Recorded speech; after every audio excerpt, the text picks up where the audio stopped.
I've just come out of seeing The Rise of Skywalker. I thought I would very clearly know if I think the film is better or worse than Last Jedi. I don't think Last Jedi was very good, and I don't know if I'd say this is worse than that, which isn't a good sign.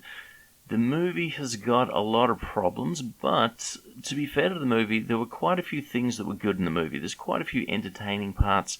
I can't think of too many times I was entertained in The Last Jedi.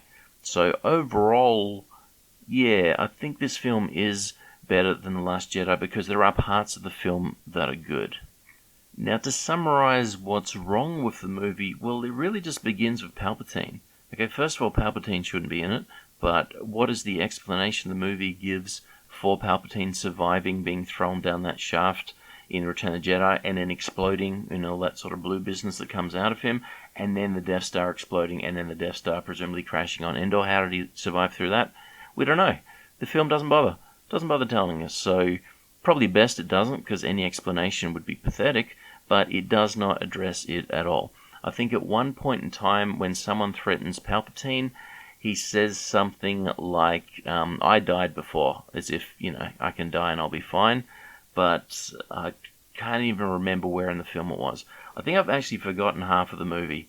There were so many times that I thought, what? I can't believe they just did that. That is so dumb. And I'm actually struggling to remember all of them right now. I can remember quite a few of them, but I'm sure there was a lot more things in the film that I've actually forgotten. And I've only just come out of the movie. So to begin with here, let me try to concentrate on some of the positives of the movie rather than just tearing it all apart to begin with. Poe Dameron gets a fair bit of screen time. His character is developed a lot more. Now, you could criticize it for saying that this is a brand new character, perhaps. He's now a ex-spice smuggler and knows all kinds of dodgy people and knows tips and tricks on how to do some strange hyperspace skipping thing they do at the start, which completely didn't understand what was happening. But he's fleshed out a lot more, so that was a pretty good thing in the movie. C-3PO gets a lot of time in this film. I wouldn't really say I'm a fan of C-3PO. I could do with him not being in any of the Star Wars films, to be honest. But if you like C-3PO, it's a lot of good things in the movie that you'll like. Basically, C-3PO. He has a lot of lines that I laughed at. He's got a lot of lines I didn't laugh at, but he was trying to be funny quite a lot. And again, he's in the film a lot, so he was barely in the other two movies. He's really been brought in maybe just for the nostalgia thing, but he's in the movie. R2-D2's back a little bit. He's not in it anywhere near as much as C-3PO. He's definitely in it a lot more than the other two films combined. So R2-D2's been brought in. BB-8 is still there, but R2-D2 may be in it a little bit more than BB-8, or maybe somewhat similar. If you're not a fan of Rose Tico, you'll probably be happy that she's barely in the movie. I don't know why they bothered having her in such a small amount rather than just not having her at all. I mean, she maybe died in the crash at the end of The Last Jedi. They could just say that she died or something like that, but she's in it a little bit. But just, there she is. We better make sure that she's in the movie. She does absolutely nothing. Not saying she did much in The Last Jedi, but she was in The Last Jedi a lot. Very, very, very small role here in this movie. Kylo Ren is treated fairly well in the movie. He plays a fairly big role as well. And just in general terms, I would say it's pretty positive how he's actually treated.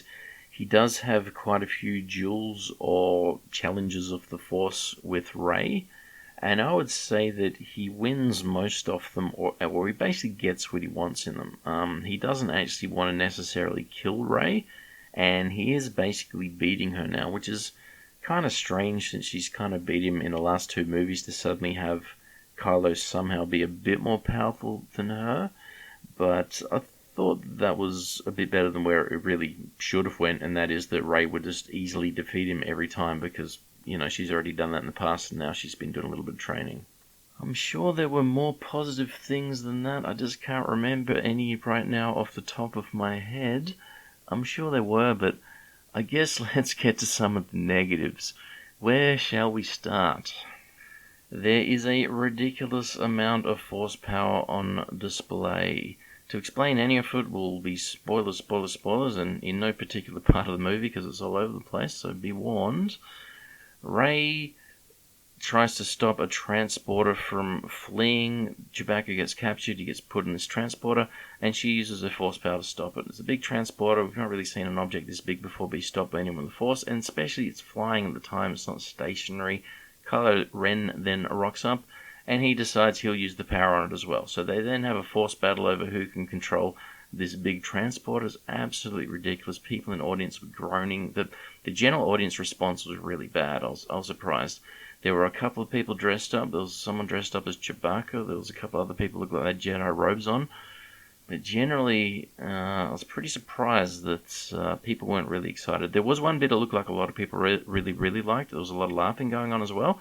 But in general, a lot of the stuff people seemed to hate. So it wasn't just me. There was a lot of problems. And basically, Kylo Ren's trying to get Rey to turn the dark side, and he kind of succeeds here. Rey gets so annoyed that the two of them are fighting over this transporter, she force lightnings it. So she force lightnings the transporter, and the transporter explodes. And she essentially murders all the stormtroopers on board and kills Chewbacca. So it's just absolutely preposterous the amount of power these two have. Later on, Palpatine sucks the force energy out of these two, so I suppose it's not Palpatine's power, but it's the power from these two that's very powerful. And Palpatine shoots force lightning into the air where there's a big battle going on, and basically zaps every single rebel ship. And there's like thousands of these rebel ships, tens of thousands of them maybe, and he just zaps every single rebel ship. It's absolutely ridiculous the power that he has. Another really dumb thing is that Finn has the force powers. So Finn is force sensitive. All I could think of when this was being exposed out during the movie was this is J.J. Abrams trying to explain why Finn didn't just get absolutely smashed by Kylo Ren in their lightsaber fight in The Force Awakens. I mean, it looked to me like Kylo Ren was kind of toying with him. He did eventually beat him, but why did he not beat him more easily? Well, it's because Finn has the Force, and you don't need training to use the Force. Now, obviously, he's not as good as Rey, because he did get beat, but he's Force sensitive, he has feelings and can sense things, so I just thought that was pretty weak. Princess Leia's death is pathetic. I mean, it shouldn't have been a problem for J.J. Abrams to solve. Unfortunately, Carrie Fisher died during post-production of the previous film. They should have had her die in that film.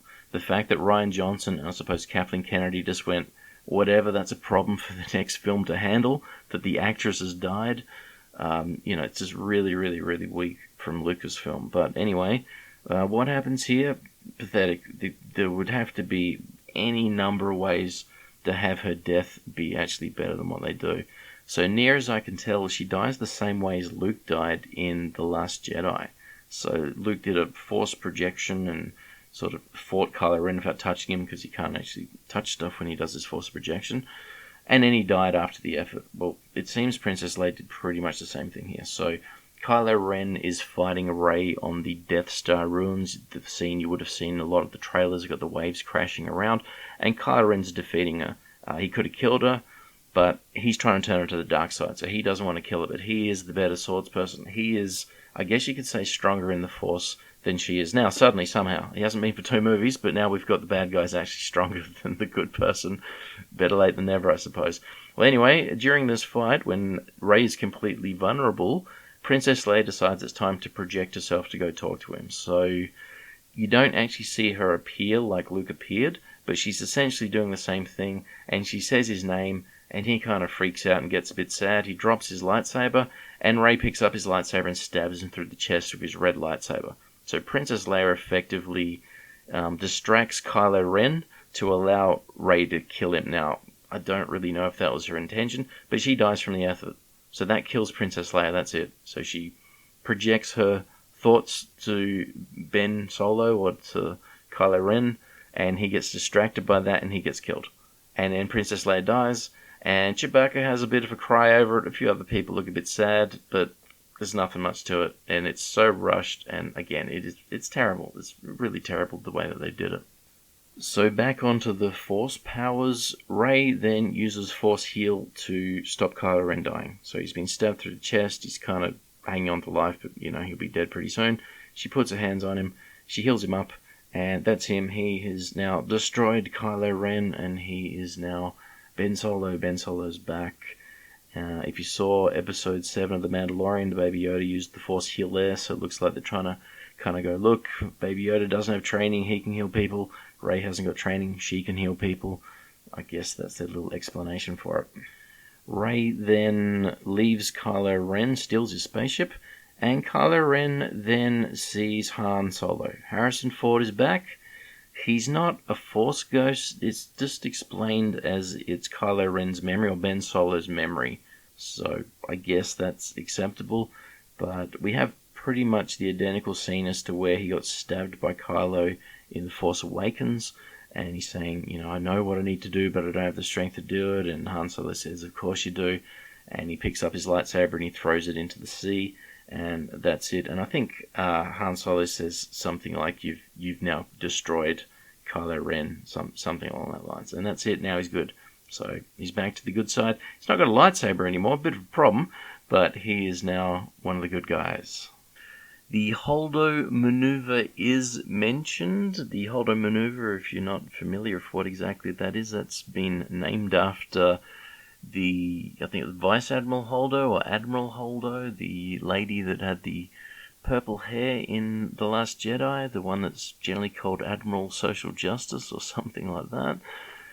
Where she hyperspaced into the bad guy's fleet and destroyed a big chunk of it, and obviously, why can't we just do that all the time? Well, that's raised here. Why don't we just holdo into their fleet to destroy it? And someone, maybe it was Poe Dameron, said, oh, that's just a 1 in a million chance, we can't do that. So it was a flippant comment, but I suppose it is bad, but they tried to address it. Yeah, why don't you do that thing that Rian Johnson made up in the other movie? Well, it's 1 in a million chance it's not going to work all the time. Well, there you go. Another thing I've just remembered that I'll say was good, this nostalgia really, was Lando and Chewbacca flying the Millennium Falcon. You would have seen that in some of the trailers. Well, I believe one of the people on the guns is Wedge Antilles. I'm not 100% sure. I didn't stay for the credits afterwards to see if he was actually in there, and nor can I remember the guy's name, but I think it's actually Ewan McGregor's uncle as well. I'm not sure about that. In fact, no, that might be Admiral Piet.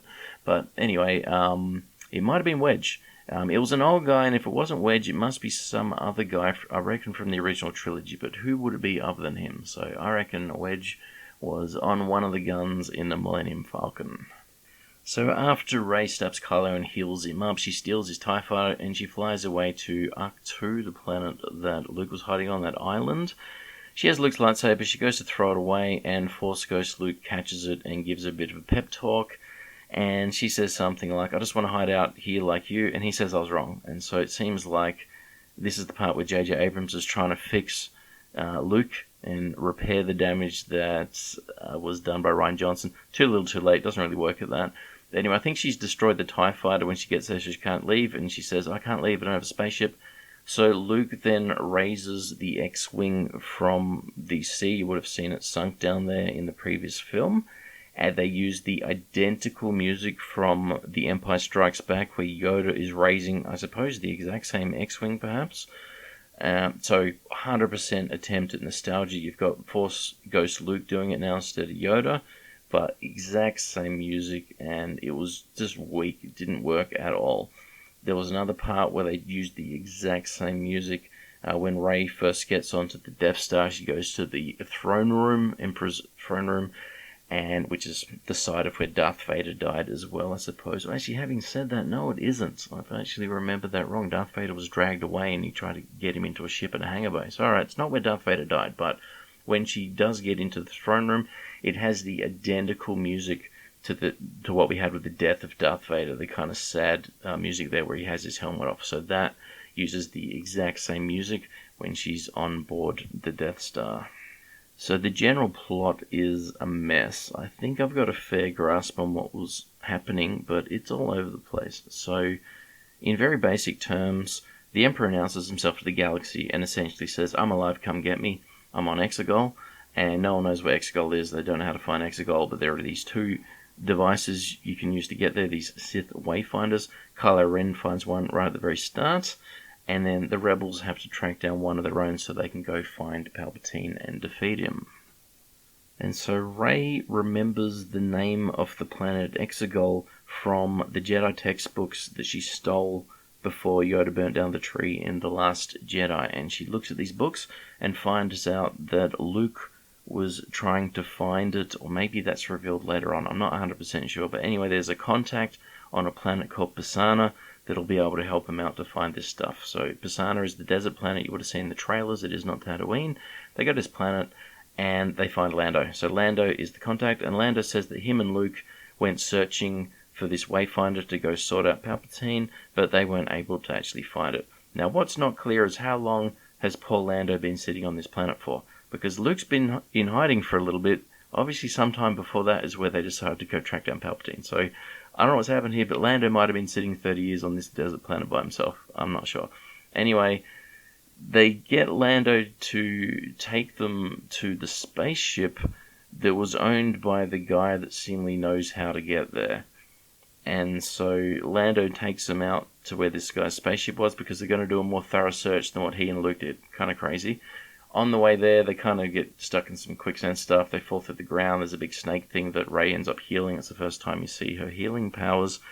And they find a Sith dagger down there. So the guy they were looking for is dead. There's bones and stuff. And he has this dagger on it. And this is where, I think what I remember makes absolutely no sense at all.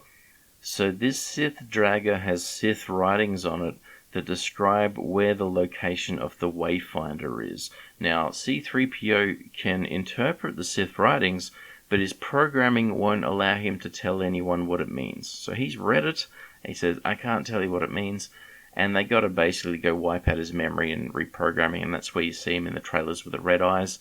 That's where he's allowed to talk Sith, and he gives them some coordinates, and he basically says it's on one of the moons of Endor. Now, specifically, it's in the throne room on the destroyed Death Star. So the throne room of the destroyed Death Star has got this Wayfinder on it. Now that, first of all, makes absolutely no sense. This Sith dagger has got writing on it. It's not like a digital device where it changes and it's tracking stuff. It's been chiseled into it. So maybe the Wayfinder was in fact in the throne room of the Death Star, but that would have been in orbit and you wouldn't have a fixed position. This gives them fixed coordinates for whereabouts to find this thing. So that makes absolutely no sense at all. When they get to Endor, and it is Endor they go to the remains of the second Death Star, the actual Sith dagger has a little bit that sort of protrudes out some more that Rey finds, and she lines up the Death Star wreckage with the shape of the dagger. It's like something out of Goonies. That's what I thought of straight away. In Goonies, they got this coin with holes in it, and they got to line it up with some rocks. They line up the shape of the dagger with the destroyed Death Star bits, and that lets them know which bit of the Death Star to go to, something like that. So it doesn't make sense to me. I suppose the only way it makes sense is that someone has stashed the Wayfinder on the Death Star remains after the Death Star was destroyed. I guess. I just took it that this was an ancient Sith dagger that's like a millennia old. I guess a new Sith dagger, it just got made a couple of years ago, I guess. Anyway, so that seemed kind of weak. And then that's what brings her to the Death Star. That's what makes her fight Kylo Ren. She stabs Kylo Ren, heals him up, goes away to Arc 2. So the film has a lot of convoluted stuff to try to get this Wayfinder. But on this spaceship, which seemingly Lando and Luke found, but were too dumb to search properly, there's a droid. This little DO droid. And BB-8 repairs him, and he tells them all that, hey, I know where Exegol is. And so they just use this droid to find out where to go. So they didn't need the Wayfinder at all. And again, Lando and Luke just looking for someone and knew where the ship was, but didn't search the ship for a droid and see what the droid knew. Just, it's not well thought out. Lots of stuff in the movies like that. So let's talk about the end. Somewhere near the end or during the end of the movie, it's revealed that the hundreds or thousands of Star Destroyers that you would have seen in some of the trailers, they all individually have a gun that can blow up a planet. They don't need to be used together. One single Star Destroyer can go and blow up a planet, and they blow up a planet. I can't even remember what planet it was. A planet's blown up, no clue what planet it was, but now everyone knows, we need to stop these Star Destroyers, because there's perhaps thousands of them that are about to go out into the galaxy and just blow up whatever they want. So massive problem. There's basically thousands of Death Stars, and presumably they're quicker than a Death Star, so you don't have the whole Yavin 4 problem of having 30 minutes to orbit the star or whatever the problem was. So Big issue and stupid. Absolutely stupid. They've just thrown out the whole concept of the Death Star being this massive thing that, you can't just build them easily. It takes a lot of power to destroy a planet. Nah, destroying planets easy. So Rey heads to Palpatine, Red 5, Kylo heads there somehow, and the Rebel fleet heads there, not so much to destroy Palpatine, but to destroy the Star Destroyers before they start blowing up lots of planets. Rey confronts Palpatine, and Palpatine reveals to her that he is her grandfather. So that's who she is. She is the granddaughter of Palpatine, and Palpatine wants her to be the new Empress. Palpatine, he says, strike me down, kill me, and you'll get all of my power, and you'll become the new head of the Sith. So the way the Sith works now, seemingly, is the Master of the Sith has all of the other Sith in them, and the next person that kills them with the whole Rule of Two thing, they'll then get all that power and become more powerful, and then the next person will do that, and so on and so forth. So a new way that the Sith works being introduced, and he's trying to get Rey to become the new ruler of the Sith by killing him. At the same time, Kylo Ren's trying to get in there. He has to fight the Knights of Ren, but he hasn't got a lightsaber anymore. So he's trying to use some Force powers. He's getting beaten up, and then Rey ends up using their Force connection to teleport one of the lightsabers to him, and then he just messes them up, and they're absolutely pathetic. I think he gets Luke's lightsaber. I guess it's Anakin's lightsaber. And I think she keeps Leia's lightsaber. I might have that backwards, but I think that's the way in which it actually happened. So the two of them confront Palpatine, and Palpatine senses their Force connection, although seemingly the Force connection between the two of them was created by Snoke, and Snoke was created by Palpatine, but whatever. This Force connection, he calls it a Force Dryad. He suddenly just gets healthier and then sucks the life force out of both of them, basically kills both of them. So they kind of fall to the ground. It looks a bit like Force Lightning, but in reverse. It's kind of bluey and glowy, but he sucks the energy out of them. And he says something like, I'm going to do to the last Skywalker what the Skywalkers did to me, and he pushes Ben Solo's dead body down a big hole. Rey's lying there dead, and then Rey hears the voices of all of the dead Jedis. You hear fairly distinct voices of pretty much every prominent Jedi that you're aware of. You get Anakin Skywalker, you get Obi-Wan Kenobi, you get Qui-Gon Jinn, you get Mace Windu, you get Yoda. Who am I forgetting here? I believe you get Ahsoka. There is a female voice. I don't know who else's voice it could be, and she has a fairly distinct voice from, I'm talking about the kind of orange girl from the Clone Wars. I guess she's dead. So you hear all them, and they basically say, you've got the power of all the Jedis in you, so Palpatine has all of the Sith. She's now suddenly got the power of all the Jedis, and she kind of wakes up, and she grabs the lightsaber off the ground or whatever, and Palpatine does the Force Lightning at her, and she blocks up the lightsaber.